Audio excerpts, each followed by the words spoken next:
Hey everyone, I'm Brandon Grasley, and this is Grasley Games. We're continuing our MTG Noob series, today looking at the Haste mechanic. Throughout this series, we'll be checking out all of the basic mechanics that appear in almost every set in Magic the Gathering. So let's take a look at Haste. Here's Oreskos Swiftclaw. It's 1 and a white for a creature cat warrior. It's a 3/1, and there's a lot of text there, but that's all flavor text. There's no mechanical text there.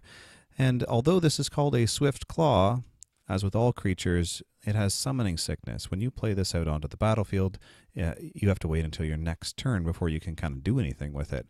If a creature has not been on the battlefield under your control since the start of your turn, you have to wait, unless it has haste. So the haste text here, the little hint, says this creature may attack the turn it comes under your control. And that's also true for things like tap abilities. So the Goblin Chariot can get going right away.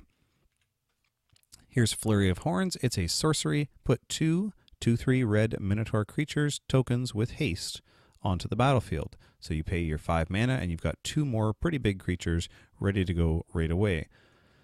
Active Treason is a sorcery.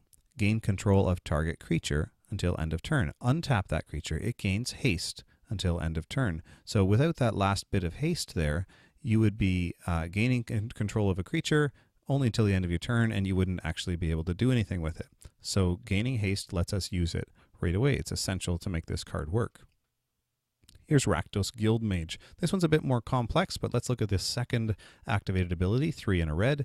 We can put a 2/1 red goblin creature token with haste onto the battlefield and exile it at the beginning of the next end step. So once again, if we don't have haste, we can't do a whole lot with it, but because these goblins are usable right away, when they get exiled, that's all right. Strider Harness is an equipment card. You pay 3 to put it on the battlefield and 1 more to equip it to a creature.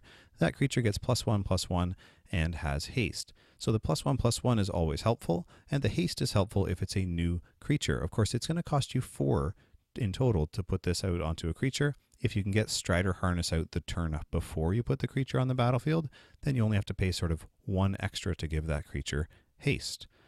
And here's another one. Swiftfoot Boots costs 2 to play and 1 to equip. Equipped creature gets Hexproof and haste. So it gives us that haste effect and also a wonderful Hexproof effect. So that's the haste mechanic. I hope that you have enjoyed this video. Please go down and hit the like and subscribe buttons if you have. I look forward to chatting with you. Let me know what your favorite haste creature is. Thanks very much. GG, and I'll talk to you soon.